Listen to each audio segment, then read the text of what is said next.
Mesdames, Messieurs, peuple congolais, être citoyen, c'est être informé. Et pourquoi?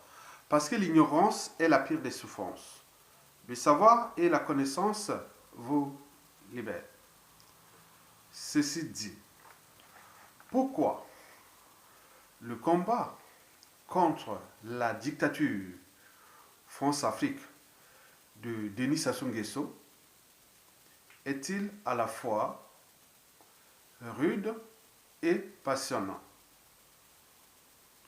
D'abord, pourquoi ce combat est-il rude, c'est-à-dire dur? C'est parce que Denis Sassou Nguesso est un mercenaire.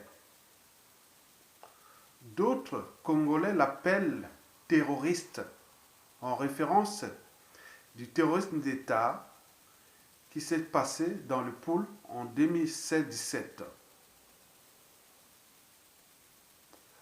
Et on s'est dit que nous sommes en présence d'un mercenaire ou d'un terroriste qui s'est accaparé des moyens de l'État ou des moyens de tous, le bien commun, pour s'attaquer contre nous, peuple congolais, sur différentes échelles, au niveau national, que ce soit au niveau des diasporas. Et n'oublions pas notre pays qu'il a surendetté pour rien, ruiné et détruit. On peut se demander pourquoi cela est-il si facile de mettre un noir ou africain de s'attaquer à ses semblables. Le cas de la France-Afrique, c'est un cas d'école. Est-ce qu'aujourd'hui, au XXIe siècle, les Blancs peuvent mettre un tordu à la tête d'un État asiatique pour s'attaquer aux Asiatiques? Ou mettre un tordu dans le monde arabe pour s'attaquer aux Arabes? Même entre eux, en Europe, en Occident, ailleurs dans le monde. Pas du tout. Mais nous, c'est si facile, historiquement parlant. Denis Sassou Nguesso a été placé là pour s'attaquer à ses semblables. Et si bien que certains anthropologues se demandent est-ce que le régime Sassou Nguesso et ces gens-là sont des humains? Est-ce qu'ils ont franchi la barrière de la raison, de l'esprit critique, de la conscience et des fondamentaux, des règles de la société et de la civilisation? Le respect des règles communes, des institutions, l'État et autres, rien du tout. Donc il y a des gens à côté qui tirent les ficelles, ils frottent les mains. Voilà les Noirs. Les Noirs n'est pas une main, ce sont des animaux. Et donc, on consomme à volonté ces animaux. Mesdames, Messieurs, peuple congolais, parfois, je me demande moi-même, est-ce que pendant le régime de Denis Sassou Nguesso, puisque c'est dur, c'est très dur ce régime-là, qui a pris les moyens de l'État, les moyens sont énormes, les moyens des administrations, les moyens de la diplomatie, les moyens financiers, il y a des partenariats qui sont là contre nous, peuple congolais, individuellement et collectivement, tant au niveau civil, politique et militaire. C'est énorme, les moyens-là. Qui s'est accaparé de ça contre nous, pour ses propres intérêts et de ses donneurs d'ordre dans la France-Afrique. Mesdames, Messieurs, peuple congolais, je me suis toujours questionné. Est-ce que nous sommes au temps encore de l'esclavage, de la colonisation et même du nazisme avec les camps de concentration, ou même pendant l'apartheid, ou même des droits civiques aux États-Unis? Je dirais même le régime Pol Pot, ou même du stalinisme, même de Pinochet, on ne sait pas. Est-ce que c'est prison au ciel ouvert? Est-ce que c'est des camps de concentration? Est-ce que, donc, la synthèse de tout ça. Donc, je suis arrivé à la conclusion qu'il me semble que nous sommes dans une prison à ciel ouvert. Ce n'est pas que la prison à ciel ouvert, mais également, on est en présence le Congo est devenu un camp de concentration. Et n'oublions pas, et tout ce que je vous ai parlé de l'esclavage jusqu'à nos jours. C'est-à-dire qu'il y a l'esclavage entre Noirs, par procuration. C'est-à-dire, c'est comme des succursales, la sous-traitance de l'esclavage, de la colonisation, qui Sassou Nguesso, à l'échelle de notre pays, joue ce jeu de rôle-là à merveille contre nous. Et donc, ce combat-là est dur. Parce que, pour connaître déjà, pour comprendre la nature d'une tyrannie France-Afrique, il faut tout justement connaître ses moyens de pression. Il y en a plusieurs moyens de pression. Mais parmi ces moyens de pression, il y a des actes liberticides et antidémocratiques. Par exemple, mon compte YouTube, mon principal compte YouTube, où s'écrit Isidore Ayatonga. Ce compte-là, cette année, a subi des attaques ou des assauts. A subi des assauts. En effet, le 21 mars 2021, au Congo, c'était le jour de la tricherie électorale de Denis Sassou Nguesso qui devait passer à sa 36e année de la tyrannie France-Afrique liberticide, antidémocratique, antisociale, criminelle, immorale et dissolue. Confiscatoire d'ailleurs de notre pays comme les propriétés privées. Et de la France comme les compagnies d'assurance. Ce compte-là, le 21 mars au soir, a été bloqué. La Libye, c'est qu'il y a une vidéo que j'avais faite il y a un an, au mois d'avril 2020, au sujet des passeports diplomatiques, la magouille sur les passeports diplomatiques congolais. Et que ce soit les passeports ordinaires, les Congolais, certains Congolais dessous n'ont plus accès à leur propre citoyenneté, nationalité. On prive, donc c'est comme on est occupé. Et ça, un an après, le jour de cette élection, on bloque mon compte que pour non-respect des règles communautaires. J'ai dit non, mais la vidéo était là depuis un an.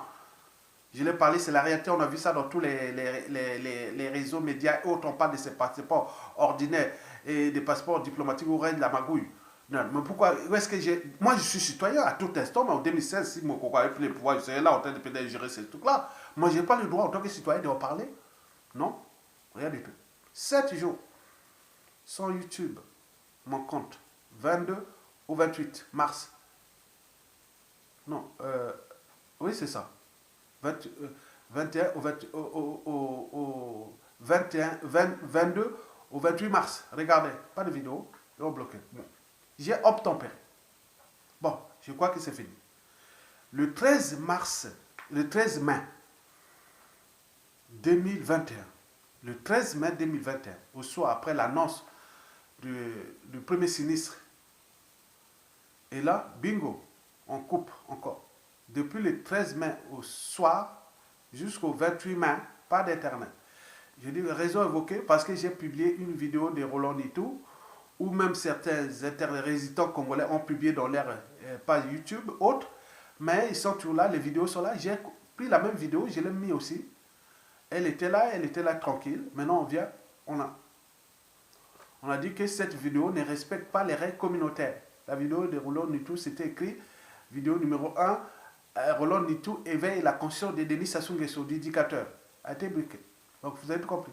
J'ai donné tous les éléments, là, ils ne me répondent plus. Donc, quand c'est flou, il y a un loup. Donc, c'est pour vous dire que les moyens colossaux dont ils disposent sont vraiment à prendre en compte parce que c'est très dangereux. Si on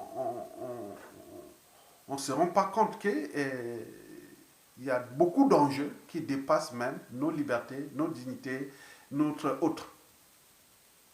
Ce qui fait que ce combat est dur. Ce combat devient passionnant. C'est pour deux simples raisons. Que le combat d'un dictateur contre son peuple est comme celui de l'homme contre la nature. Il sera toujours perdu par l'homme. Le combat de l'homme contre la nature sera toujours perdu par l'homme. Par conséquent, le combat de Denis Sassou Nguesso contre le peuple congolais sera perdu par lui. Parce que toute dictature a durée de vie limitée. La deuxième raison est que, historiquement, aucun dictateur aucun dictateur n'est resté au pouvoir éternellement. Non. Et comme aucun dictateur n'est resté éternellement au pouvoir, les cas d'Adolf Hitler, qui croyait que le nazisme de troisième âge allait durer 1000 ans, a duré 13 ans. La suite, on la connaît. Donc, si vous cherchez à confisquer les moyens de tous pour s'attaquer aux autres, il faut se rendre compte qu'à tout instant, ces moyens-là peuvent être récupérés par le souverain peuple. Et dans le souverain peuple, c'est qui? Parce que ça soit, on a fabriqué tellement de victimes intellectuelles, civiles, politiques et militaires, on ne sait pas qui est qui, en tenant compte de la psychanalyse, de la psychologie, du choc émotionnel et de tout ce qui s'est passé, de notre anthropologie africaine d'ailleurs. Parce que chez nous en Afrique, dès qu'on a un pouvoir, on a tendance à rendre justice soi-même. Qui sera à la place des administrations, du gouvernement, de tout ce qui viendra après Sassou Nguesso au regard du nombre de victimes de la dictature? Les victimes là sont multiformes et multidimensionnelles. Donc c'est le danger, le combat là devient passionnant à cause de cette raison que au moment où la peur aura changé de camp, et voilà, les victimes deviennent à leur tour les bourreaux. C'est le cycle de vie, bourreau-victime, il est réversible. Ne faites jamais à autrui ce que vous ne souhaitez pas qu'on le fasse vous-même, c'est la règle d'or. Vous le faites avec les moyens de l'État. Les moyens de tous. Et à tout instant peuvent être récupérés. Puisque la dictature est aux abois, à bout de souffle. On sait maintenant leur projet de société. C'est-à-dire Sassou Nguesso mourir au pouvoir et léguer ce pays-là, soit à son fiston ou à un membre du clan. Tout est maintenant là. Personne n'en parle. Les gens sont rentrés dans l'ombre. On n'en parle plus. On sait maintenant là où ils vont. On sait maintenant leur plan. Sassou veut mourir au pouvoir. Très bien. Et léguer ce pays à son fiston, un membre du clan. Très bien, tout le monde est au courant. Mais le peuple a les derniers jugements. On a tout compris. Qui aurait cru qu'avec tous les moyens colossaux dont il dispose de l'État pour s'attaquer au peuple congolais, il s'est retrouvé dans la merde en ce moment. Donc, toute chose a un début et une fin. Et donc, pour vous dire que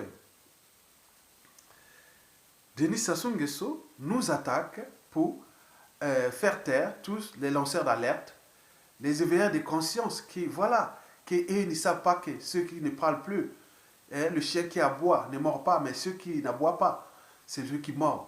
Et donc ces gens-là qui sont contre le régime Sassou Nguesso, qui sont contre la France-Afrique, et tout ce monde-là, toute cette masse de haine, de rancune, de contentieux historiques et autres contre Denis Sassou Nguesso, son clan et autres, et la France-Afrique, ils sont maintenant en dormance. Nous sommes là pour alerter.